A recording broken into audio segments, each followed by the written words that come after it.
TWM podcast.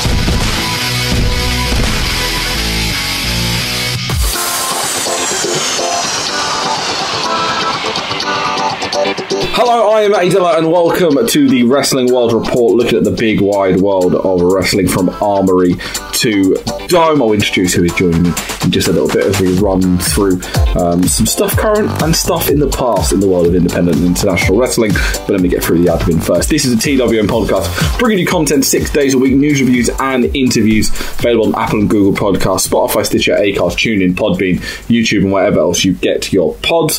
This podcast is brought to you by We Love Sports, a fantastic app available in the Apple and Google Play Store that in normal times will help you find your nearest sports bar showcasing the latest WWE pay-per-view. That is not the case at the moment, but they are doing loads of tremendous work on their social media at We Love Sport UK and at welovesport.co. But what is running and rolling is WrestleCrate. Use the code TWM Wrestling for up to 3 free items at WrestleCrate.co.uk. You can get items from AEW, WWE. The last crate had one from Brody Lee, the Exalted one. There's some exciting stuff coming up as well. I know if you up to the premium WrestleCrate, you get 2 brand new t-shirts in the crate, never before seen, never before produced. It's produced exclusively for WrestleCrate. So go check that out, WrestleCrate.co.uk. Use the code TWM Wrestling. Joining me as we go through MLW, Gatoh Move, Stardom, and then God knows what at the end. It's Michael. Hello there. Konnichiwa. Konnichiwa. Ohayou gozaimasu. And hola. Bonjour. I didn't want to miss out Mexico because we are there as well. We've got a bit of MLW, bit of Gatoh Move, bit of Stardom. We've not had a game plan, so unless Mike's going to throw one in there out of nowhere, we might just generally have a discussion about the state of things, just in life. No, at the end of pod. But we do start with exciting news that dropped but an hour or two ago. A personal favourite of mine, Mike's and everyone else's, Hiromu Takahashi, has announced that during this downtime due to COVID-19, he is learning English. It's almost like he is resting on his head and just said, "Mike, please." Mike, please. Learn, please. But he spoke semi-decent English before. Yeah, so he must just be learning how to read and write in English, because didn't he say that he wrote most of his English tweets using Google Translate? Yeah, Google Translate was his friend, but he has now left it. Yeah. So I think he's still using Google Translate from that. Yeah. He has vacated Google Translate and now he's learning English himself. And he's like, should I learn English on my YouTube channel? God, yes, we need more content. We will cover Hiromu Takahashi learning English if we have to. The big thing about that for me is it opens him up to be like such a huge star for New Japan worldwide. Oh yes, and yeah, no question. He could end up. I would not be shocked if he did not a second excursion. Because I do think that we'll get some people doing second excursions for New Japan of USA as and when that runs up. Let's have a chat about that at the end of the show. Let's have a little chat about New Japan of USA and what the scope is. We never really. There's a bit of Ring of Honor news actually that I'll drop in at the end. Well, let's have a general chat about things. We're not doing a quiz this week because there's only 2 of us, and also I forgot to think of a quiz. So we'll have a general chat about things at the end of the show. But first, we've got some wrestling to look at, starting off with MLW. Fusion, and it's week 3. I thought it was week 2, but it is week 3. Week 3. It's 2-all at the moment. In the SuperSeries, or as we're calling it, MLW and AAA. Piss Fusion. Mexican Piss Fusion. El Piss Fusiono. Piss Fusion with LA Park. Piss Fusion, upside down question mark. We get Richard Holiday opening the show. He talks a bit in Spanish, removes his AirPods. A man offers him cash. He gives his AirPods to a ring girl. They're gone. He's not getting them back. We then open with a Caribbean Championship match, in air quotes, no DQ. Richard Holiday over Chessman. The last time I remember... I thought that was Sting. No, it's not Sting. It really looked like Sting. It's his non-union Mexican equivalent. It looked like if Wolfpack Sting went on the roids. I think I remember from Chessman.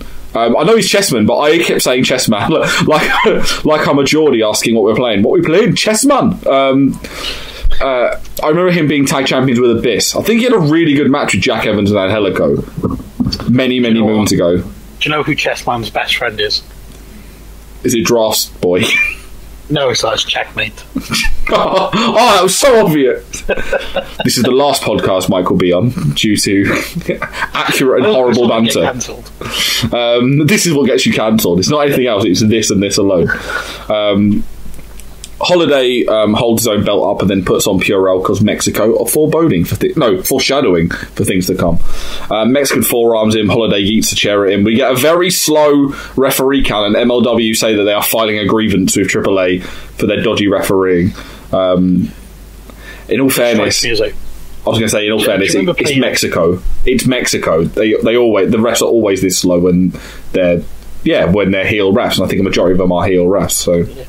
What it makes me think of is, do you remember playing sort of like sport as a teenager, and like you play an away game, and like you'd have a proper ref, but the linesman would be from the club you're playing against. Oh yeah, it'd be one of the subs. Something dodgy. Yeah. You'd always get that slightly dubious decision where you're like, they're offside. Like, no, I'm not. No, you were. One point in time, I was hanging out. This is at my the rugby club, like near my house. My friends played rugby. I played a little bit, but didn't play loads. And somehow I ended up becoming the guy on the line for rugby. The linesman had no idea. Referee. Yeah, had no idea what I was doing. I gave up after 30 minutes because it was raining, and basically forced my mate to be like, "My mum's picking me up. Can you go take my place?" While phone, I'm going, "I'm leaving my flag and I'm going home." Yeah, it's raining. I'm cold. I'm going home. They get in and out of the ring. Chessman's a big kick and a dive. Chessman chairs him, works Holiday over. Chessman does a moonsault for a near fall. Chessman misses the second one. Market crash for the win. It was an okay match. This Chessman Holiday encounter. Chessman struck me as somebody who is very reliant, calling things in the back, and if it doesn't work perfectly, his head goes. Yeah, like that spot where he does the dive and he kicks him in midair. It was actually quite a nice spot. That seemed quite well choreographed. But when they were just doing walk and brawl, Chessman got lost quite quickly. We get a recap of the brawl and cake segment. Mance Warner apologised. I wrote down apologise to Alicia's cake. I mean, apologise for Alicia's cake. I think he did both, really. By smashing Hammerstone's face in it. He gave her a beer to say sorry, but Alicia said, "You gave me the best present ever by getting rid of MJF." He got his light beer and some more light beer, so therefore he wants Alex Hammerstone's openweight title. We get a medical report on Douglas James after he was knocked out by Averno last week. He's barred from contact for 180 days unless cleared by a neurologist because he's got transient disorder of brain function without long-term sequelae evaluated for a subdural hematoma. So he got knocked out, is the long and short of it. LA Park, that's the dog, but LA Park, always wrong with me today. LA Park is in bed with Mrs. Park, which I've already seen because this is on MLW's YouTube this like 2 weeks. YouTube, wasn't it? Yeah. He snores, farts, and ignores Mrs. Park. Key thing to note is that while he's supposed to be in bed, LA Park had his mask and face paint on the entire time. Committed to the gimmick. Yeah, his wife has never seen his face. No, exactly. All their children somehow. He put the mask on before she saw them. Well, no, they all look the same. That as well. No, I'm just generally just imagining him. He's like, no, my wife could not see the face of the Parks. Quickly, put the mask on first. And then the mask just grew. There was a big announcement from this. Oh, what, the second episode of Cooking with LA Park? I don't know. This going to go worldwide. This is the biggest cooking show return since Ready Steady Cook. Cooking with LA Park comes back next week. We get Alexander Hammerstone who recorded a message for Mance Warner from his home, saying he doesn't know what's coming, and very similar to the MJF promo where he's like, people like you are my biggest enemy. You're mediocre. You're out of shape. You're proud to bleed everywhere. Like, I can't relate to you. And he complains all the speed bumps he has to go over on his way to success. He's going to wreck him when his title's on the line. The key thing to note here, did you notice that Hammer's trying to grow a Hogan beard? Yeah, what were we saying? Hogan 94? Was a bit more. It's kind of a mod. It's a modified. It's blonde 94, but unkempt like Hogan 97. That hasn't got the black in. Yeah. He's gone for a combo. Also, what I loved is obviously because they filmed this after the fact. Like Hammerstone had to tie his hair back so it looks as short as it does in the as it does on TV, because he's clearly got long hair because he's not had his hair cut, which was interesting. We get an update on Colonel Robert Parker. This is brilliant. This is so weird because they're talking about this. They're talking about this, but then at the same time they're running a show. So unless they're not mentioning it, this is pre-record. It's bizarre because they talk about Colonel Robert Parker having allegations against him for promoting unsanctioned wrestling contests on barges. No, didn't he attempt to, but was stopped by the US Coast Guard, and he's denying involvement with these outlaw barge shows. Somebody said he doesn't quote Dana White for Fight Islands. Clearly, Fight Boat wasn't big enough. Fight Boat, Fight Barge. Fight Barge sounds better. Oh, that's a winner. That is. We then see the Von Erichs, and they're happy to tell us they'll see Team Filthy on the flip side, and they dove into a cliff pool. It didn't look that big. I was generally fearful, but one of them did do a reverse 630, so they might be boring, but they're not cowards. Yeah, but the only thing that really stuck with me from this is they both jumped in their jeans. Just seems weird. Yeah. Do anyone want wet jeans? Really? Maybe they were swimming. Maybe they were swimming towards the fight barge. Oh wow! You don't know. You never know. Look at all these things we've got for MLW. Piss fusion, fight. I want to see a piss fusion on a fight barge. I can't wait for that. That's going to be the next pay-per-view. Fight barge. From the creators of MLW Piss Fusion, it's Fight Barge. When TEW 2020 finally comes through, full disclosure, we will be streaming stuff where we basically just dick around on TEW. You better believe our first two pay-per-views are going to be called Piss Fusion and Fight Barge. We see cameras catching up with Low-Ki. Basically, they were teasing this whole press conference on Team Filthy and American Top Team the whole night. Apparently, he interrupted it backstage and he called them all out, saying he can easily make a call and bring in the boss and the god. So Bruce Springsteen and Minoru Suzuki. This was the most animated I've ever seen Low-Ki in my life, and part of me thought he was drunk. Do you know what? I genuinely thought the same thing. Because he was not standing still. He was just rocking back and forth. I did not get it whatsoever. I was like, are you drunk? In a car? It was almost like, have you been with Eddie Kingston by any chance? Have you been on a fight barge? Have you been drinking the piss fusion? Have you been having a piss fusion on a fight barge, Low-Ki?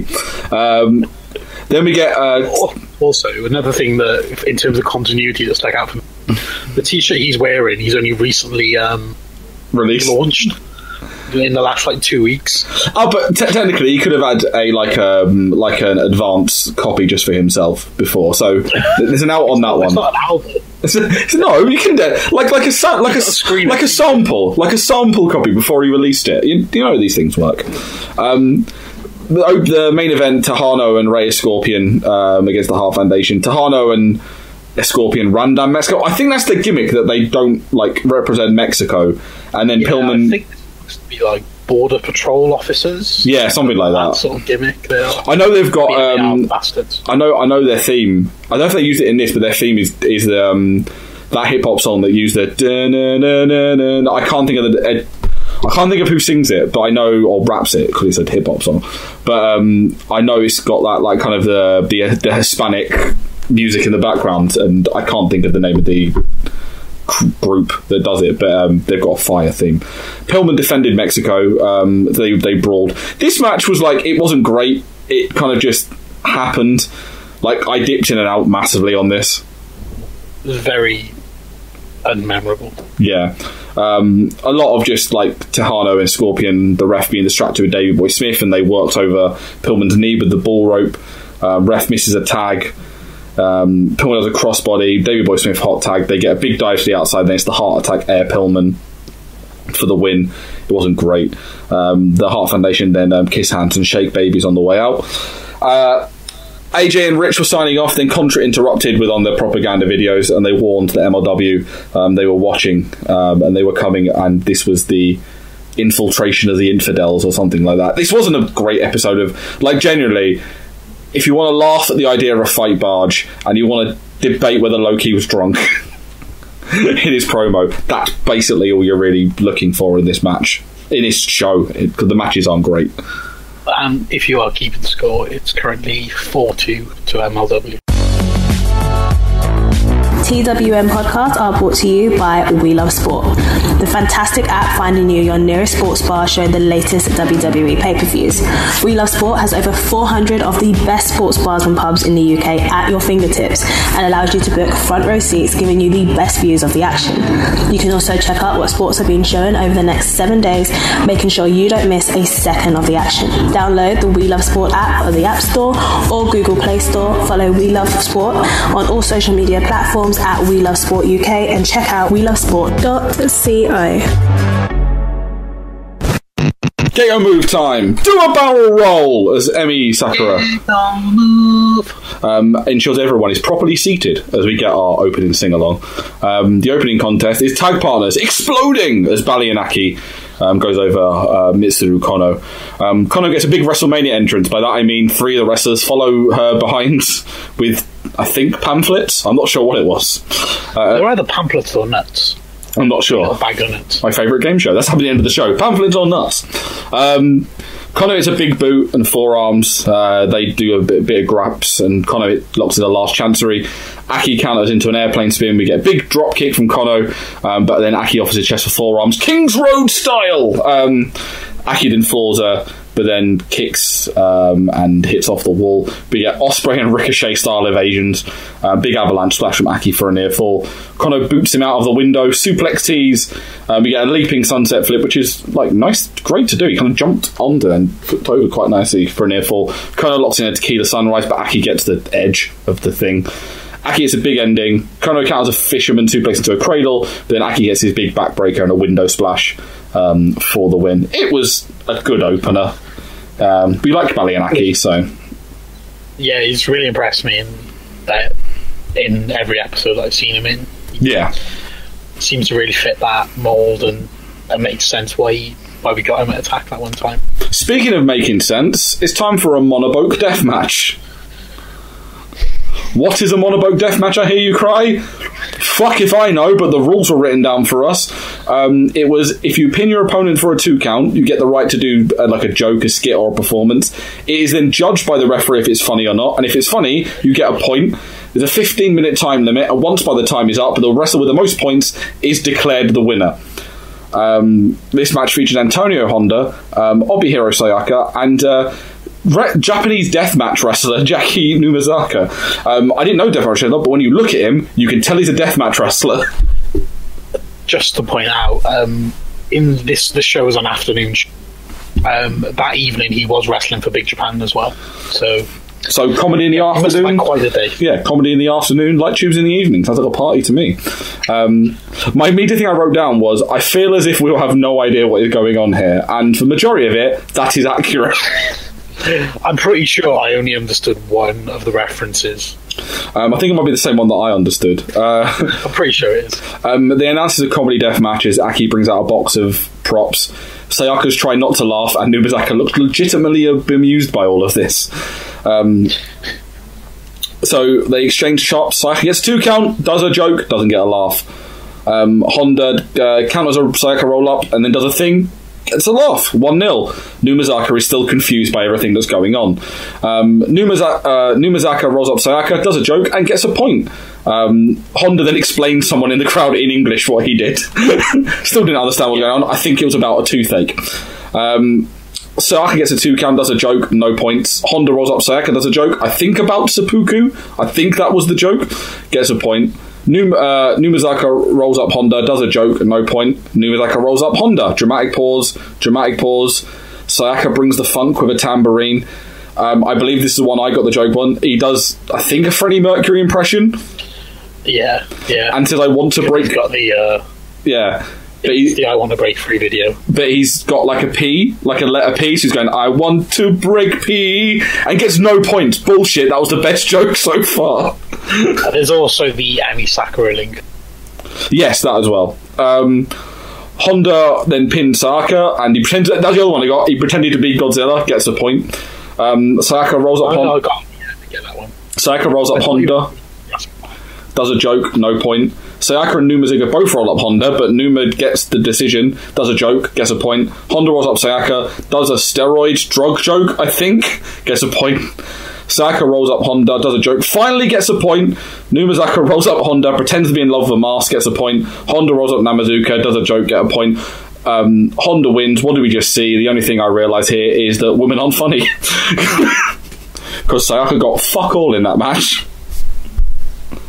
It was just a bad crowd. That's what I'm going to say. Yeah, that was generally the weirdest thing I've ever seen, and I've watched some weird shit. I'm genuinely shocked that this hasn't appeared in Attack. I think what you need to do is next time when you're allowed outside again, is you just need to take this to Attack management in air quotes and be like, this needs to be a match.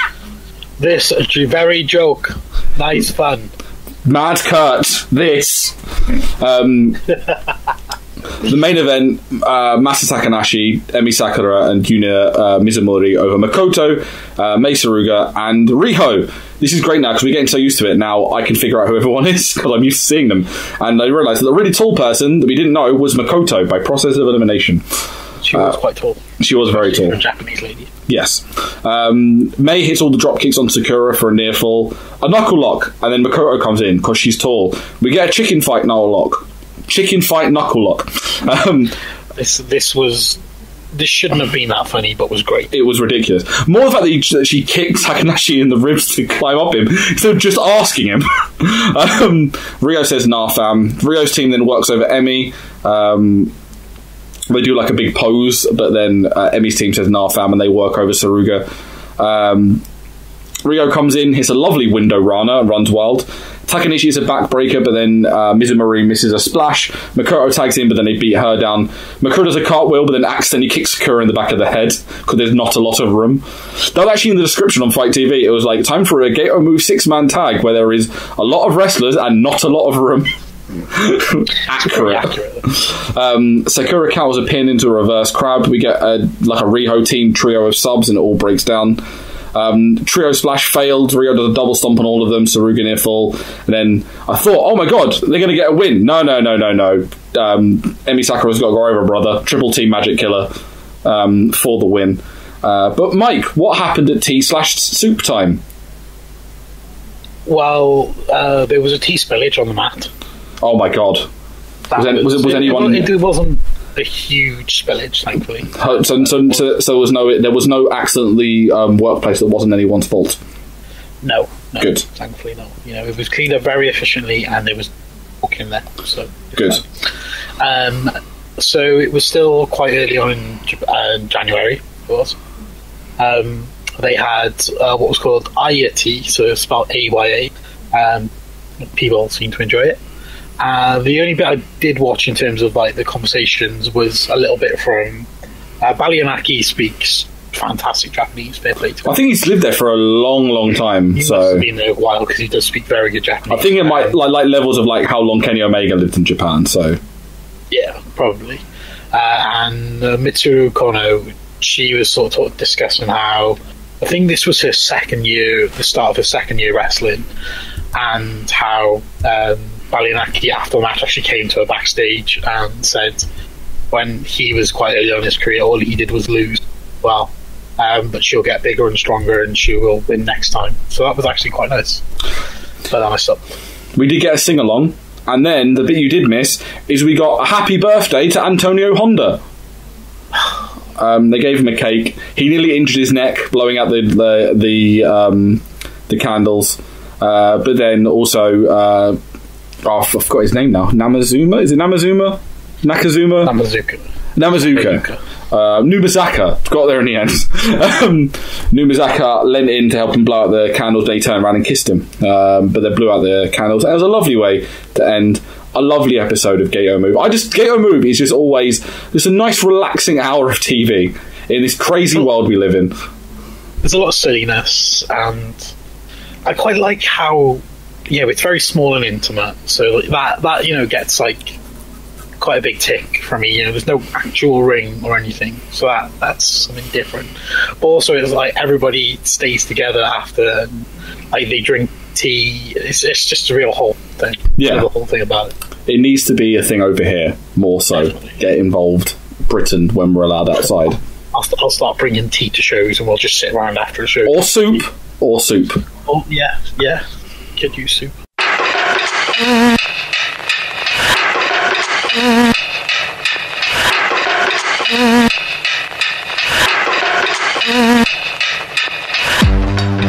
TWM Podcasts have joined forces with WrestleCrate, the original and best monthly theme, monthly wrestling subscription service to bring you a fantastic deal.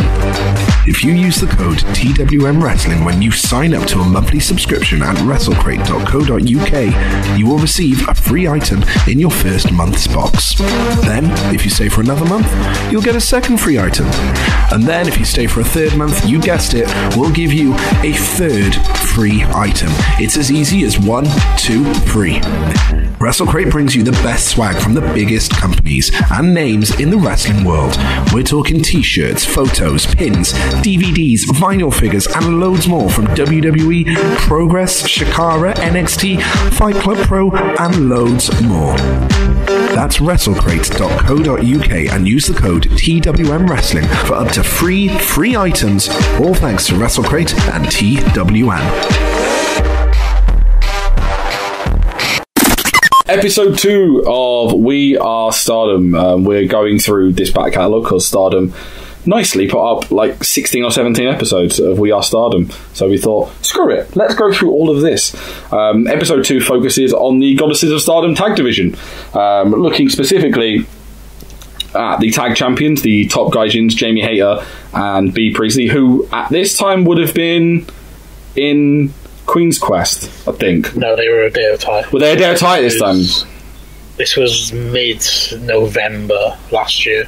Yeah, so I believe she had to at that point, because Jamie Hayter was always in there. Yeah, I couldn't remember whether they were both Queen's Quest and went over to the Day of tie as a team, or whether I couldn't remember. But okay, they're both Odeo. Because didn't Bea replace Kagetsu in Odeo, if I'm not mistaken? I'm not too sure. I can't remember. We could be wrong. We're not 100% up on our Stardom, so please let us know at TWM Wrestle. Going up against the team of Dreamshine, Arisha Hoshiki, and Tam Nakano. So we saw the Goddesses of Stardom tournament final, I believe this would be, where Dreamshine went over Top Gaijins. This was a really good match. Really, really fun match between these two teams. Watching this really made me realise why there's so many wrestlers that kind of get a little bit of a notoriety and then they go to Japan for an extended period, because the quality of like the talent there is just incredible. Yeah, like if you look at, I was aware of like Tam Nakano and Hoshiki just from like people talking in passing, but like from top to bottom, the roster in Stardom is just stacked. They're all brilliant. But like Jamie Hayter's got a name in the UK, but I don't think she's renowned for being a great wrestler. Yeah, how like she is. It's baffling how no one anywhere has not seen Jamie Hayter in Japan and not, like, I don't know, maybe they did, maybe they didn't, how someone like in NXT UK did not go and offer her a contract, because she is very, very good. She is very, like I said this before, when she did when she wrestled on Dynamite, might be AEW Dynamite. Yeah, Dynamite. I said that she is very much in that page mold of like she does like, and she was trained, obviously. I think she was trained by the Knights and stuff. So she's very much in that mold, and she's a fantastic heel. Works very well in there. Like the fact that like Priestley and Hayter are just a great tag team, top to bottom. They work so well together. And they're just a pair of absolute shitheads. Yeah. I think that's the thing I love about them. I love that Priestley just flips off Dreamshine to open for no reason. How you could flip off a team like Dreamshine, they just look like the nicest people. Just like, yeah, flip them off. Well, that's why. Yeah, Hashiki controls with big kicks, and Tam Nakano gets some offense in, but then the top Gaijins take over. As in the bottom corner, they show us how Dreamshine formed. I like these little bits where they explain stuff. Obviously, it's in Japanese, but you kind of get the idea from the video. They explain stuff, just not really to us. But you see the video, so I got it straight away that Dreamshine had formed after these two had a match, and they had each other's respect and decided to join forces. Jamie does the Chris Brooks spot as the comment. I don't know if you noticed this. She did the Chris Brooks finger in the ear spot, and the commentator went, "Whoa!" recoiled in horror. The Gaijins work over Nakano until she bridges out, but then Hater takes her out. Hashiki hits a blockbuster, tries to interfere, but then they both take each other out, and they have a double kick for near fall. We just get a lot of like back and forth combo moves. You get a really nice, like Nakano does like a sleeper on B Priestley, and then as Jamie Hater runs in, she relinquishes the top hand on the sleeper and has her in the choke, but then locks in a dragon sleeper on Jamie Hater. It's a really, really nice move. That's the intricacies. Yeah. B hits a really nice jumping double stomp and then a B trigger for a near fall. Nakano knee bar, spin kick, German suplex for a near fall. B hits a big back drop and we get a double hot tag. Hater then kicks the crap out of Hashiki and it's a big lariato for a near fall. Jamie exposes the knee and it's a backbreaker. We get a double Team B trigger, but they hit Jamie. We get a they like Dreamshine go for like a NZ kick, but one of them whisks it, so they just get a near fall out of that. Double spin kick, top rope kicks, duo crossbodies to the outside, and the best thing about it is, did you notice they showed the replay? But it was they showed them in stereo, so they both fell at the exact same time on the replay. Yeah. They hit a big double knee, and then he hits another big stalling kick for the win. So it was a really, really fun match. We then, they show highlights of Dreamshine failing to win the tag titles from Tokyo Cyber Squad. And then we get another brief match. We get highlights of a match for the Artists of Stardom, which is the 6-woman belts, which was Queen's Quest, AZM, Momo, Watanabe, and Utami I always get this wrong. Utami Hayashi Shita.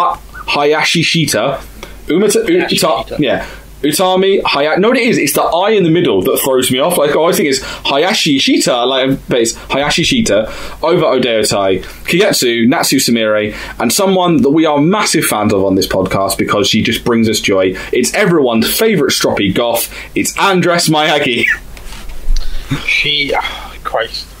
She just reminds me of one of the stroppy goths from South Park. It's brilliant. Like, I first remember her from, it would be Chikara King of Trios, like a few years ago. She was called Cassandra Miyagi at that point, and it was brilliant because she literally just was this stroppy goth on the team. But she was teaming with like this wouldn't have been Meiko, might have been Meiko. No, it would have been Manami Toyota. That like and Bolshoi, like that lot, and they had her there, and she's just the best. And the fact that she's in Odeo Tai just fits in perfectly.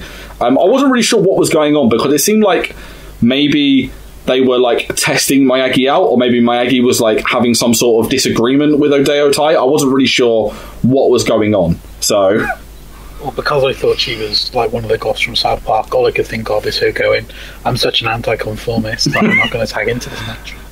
Yeah, that was basically the gist of the match, that she wouldn't tag in at some point. We got lots of Natsu and Kagetsu double teaming. It's just weird now seeing Natsu Sumire not drunk with Session Moth Martina. It's almost not right. Yeah, I think they were beating up AZM. I forget what her full name is. Is it Azuma? I think it is Azuma. It's Azumi. Yeah, Azumi, sorry. But I was distracted by the stroppy goth in the corner, as I wrote down. Azumi and Sumire exchange pins. Azumi hits some kicks. Deo Tai run interference. Miyagi goes full Lycos with a tray, and everything went mental. And then Azumi hit La Mystica, and Natsu Sumire tapped out. Sorry. This match this is the thing. When you're watching a show in Japanese, it's very hard to follow who's in, who's out. Then you write their names. It's like, what's going on? What's the story here? This one, you didn't get the preamble beforehand. They just showed like a clip of this.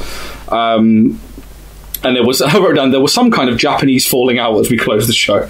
As if there's a difference between Japanese falling out and normal falling out.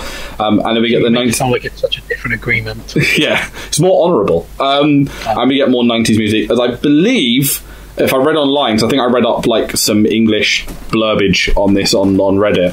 I think next week they were hyping we're going to see the debut of Giulia, who's one of the new members of Tokyo Cyber Squad. So yeah, like one of the big names that they see a lot for in Stardom. Yeah.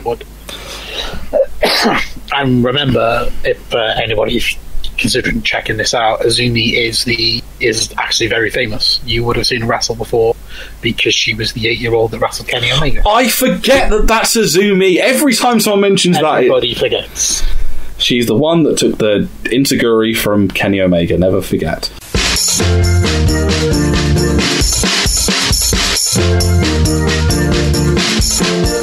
Why not spread? I said, why not spread the gospel of the TWM squad with some of our lovely merch over at Teespring? We have t-shirts for all shapes and sizes, hoodies, sweatshirts, mugs, stickers, and loads more. Also, just for listening to this podcast, you can get 10% off your order.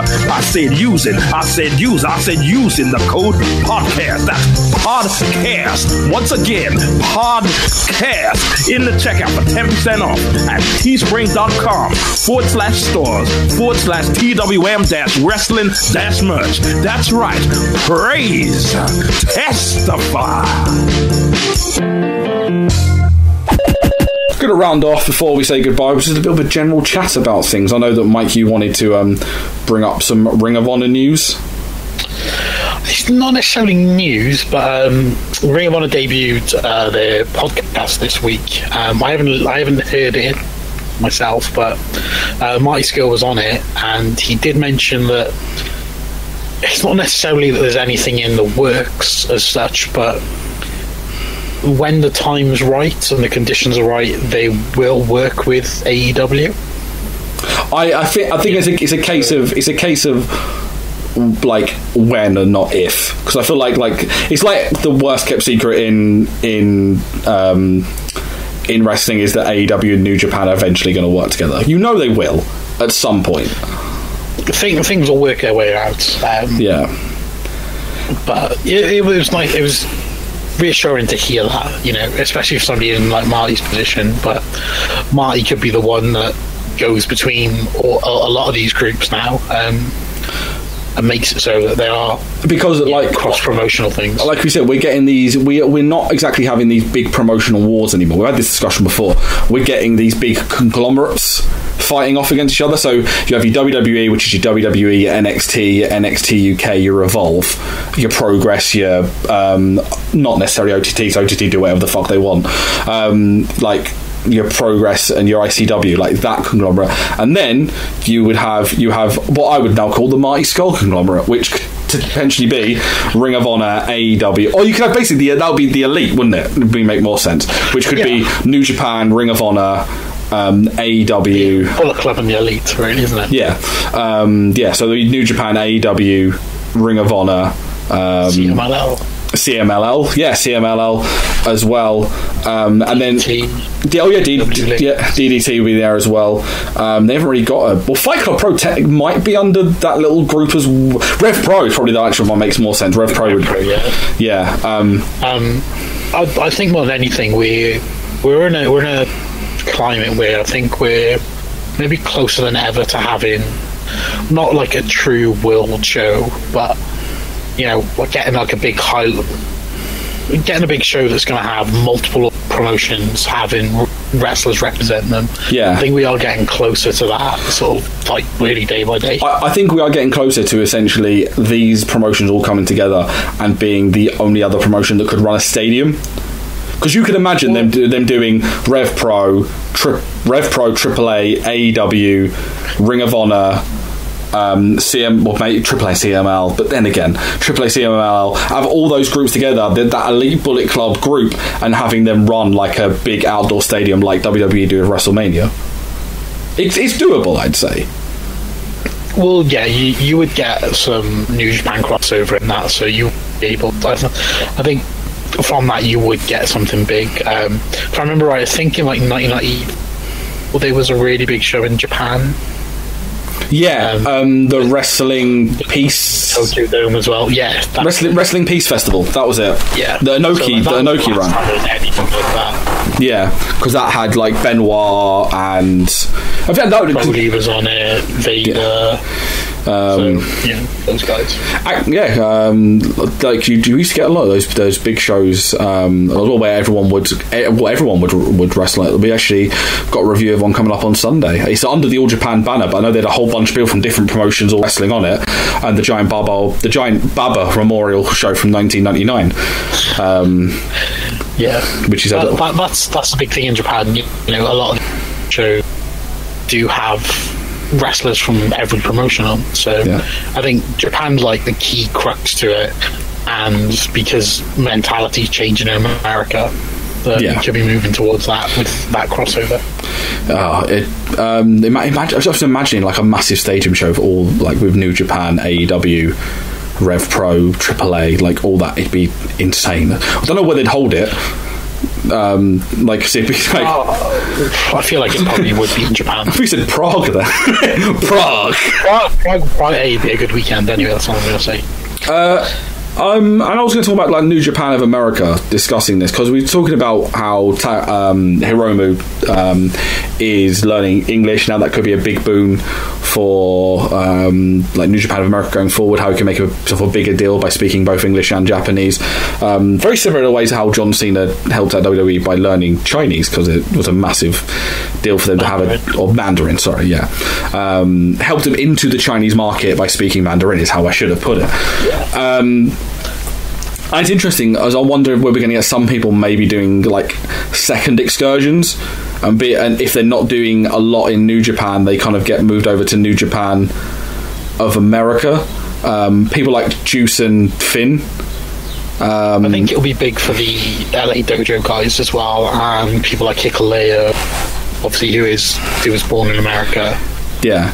A lot of those guys, it's going to give them time that they don't have to be away from their families so much. Yeah, it's going to be very interesting, because also I imagine they're going to try and have to snap up some of the talent they've been using on the shows when they do the US tours over there. So your TJPs, your Amazing Reds. It's going to be interesting technically New Japan NWA did have a deal before, so I wouldn't be shocked if like your Ricky Starks are allowed to do, because I think Ricky Stark did work one or two of those. One that Aaron Solo did as well. Aaron Solo did Southern Showdown. Yeah, obviously when they were on. He did a bunch of the US ones as well, but but like there's still the Ring of Honor link that's still live and well, so those guys will be available to them. Yeah, so it's going to be interesting to see where they go going forward. Obviously, there's going to be a bit more of expansion this year, but it looks very unlikely that that's going to be the case, despite the US plan to basically keep calm and carry on as otherwise. But unfortunately, science don't work that way, so everything's kind of on hold. But it's going to be very, very interesting to see going forward how all that stuff develops. I don't think there's not really anything else to discuss. We can kind of. So here's an interesting one that came up. Actually, it was kind of a couple of weeks ago that it came about. Chris Van Vliet recently interviewed Will Ospreay. He did. Yes. I'm sure this was released like 2 weeks ago. Have you seen the interview? I've not watched the interview. I've heard good things. I've read clips or read like excerpts and clips on it. Definitely worth a listen to, at least because it's out on his podcast or it's on his YouTube channel. Did you see any of the bits about who he's kind of been in contact with, and somebody who said who would like to wrestle him? The only person I know he's been in contact with is CM Punk. So, that's the one. And I don't think, no offense to him, I don't think Ospreay's smart enough to kayfabe us fully. Yeah, but how amazing would that be? Just Ospreay wins a match. Say he wins like the Never title or the Intercontinental title. Yeah, we're heading towards the late end of this year, maybe around about late October time. King of Pro Wrestling, Ospreay just won the belt. They put him in the main event match, and cult personality hits. It'd be like. It would be a very CM Punk thing to do, because again, like there are a lot of similarities to Punk and Jericho, and it would be a very CM Punk thing to do for him to get in the good grace of WWE again and then piss off to New Japan.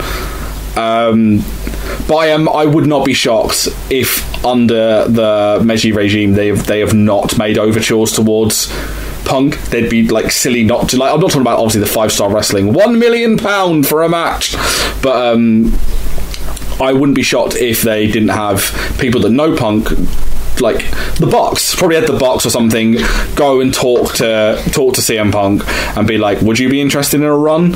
And he's probably gone, no, I don't really. Middle guys that can go in between with that anyway. Yeah. But, it would make sense. And there was a report recently that Vince just isn't. There's been no talks about him wrestling. And I think he's getting that itch.